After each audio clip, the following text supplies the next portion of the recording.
அனைத்து இந்திய அண்ணா திராவிட முன்னேற்ற கழகம் 10 ஆண்டு கால ஆட்சியில நிறைய திட்டங்களை கொண்டாந்து நிறைவேற்றுகிறோம். இந்த 10 ஆண்டு கால ஆட்சி ஒரு பொற்கால ஆட்சி என்று மக்கள் பாராட்டுகிறாங்க. அடித்தட்ட பார்த்தவன் அரியணையும் பார்த்தவன் புரட்சி தலைவி வழி புலியனவே நடந்தவன். ஓர் அணியில் தமிழ்நாடு மக்களுடைய செல்வாக்கு இருந்துட்டாரு, தொண்டருடைய செல்வாக்கு இருந்துட்டாரு. ஊடு ஊடா போய் கதவை தட்டி ஓர் அணியில் தமிழ்நாடு சேருங்க சேருகின்ற மக்களை கெஞ்சுகின்ற அவல நிலைக்கு போன கட்சி திமுக கட்சி.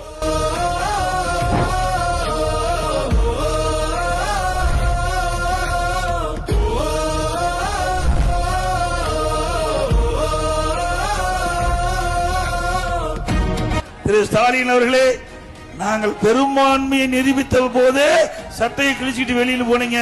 2026 மக்கள் பேராதரோடு அனைத்து இந்திய அண்ணா திராவிட முன்னேற்ற கழக தலைமையில் அமைக்கப்படுகின்ற கூட்டணி பெரும்பான்மையான இடங்களில் வெற்றி பெற்று அனைத்து இந்திய அண்ணா திராவிட முன்னேற்ற கழகம் தனி பெரும்பான்மையோடு ஆட்சி அமைக்கும்.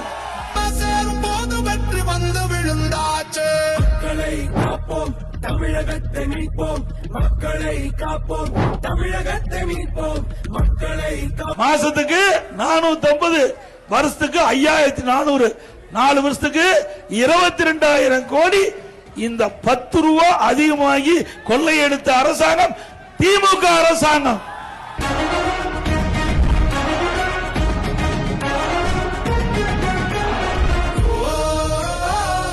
மக்களை, தமிழகத்தை